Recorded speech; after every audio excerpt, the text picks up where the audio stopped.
Iya, udah dijelaskan ya untuk Angkasa Pura ya.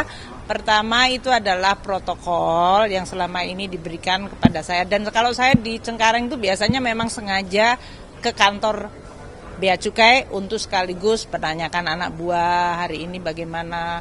Mereka juga bisa menyampaikan apakah mereka baru menangkap barang tegahan dan yang lain-lain. Sebagai pimpinan saya biasanya dan ada kantor saya ada di sana untuk bisa berkomunikasi, berdiskusi dengan mereka. Sehingga kalau masuk bandara tetap mengikuti protokol bandara. Gitu ya.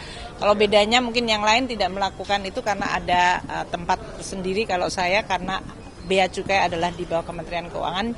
Jadi saya melakukan sekaligus merupakan kesempatan buat saya untuk berdiskusi, ngecek, ngobrol sama kepala kantor wilayahnya, mendengar apa-apa yang dilakukan. Gitu ya. Oke?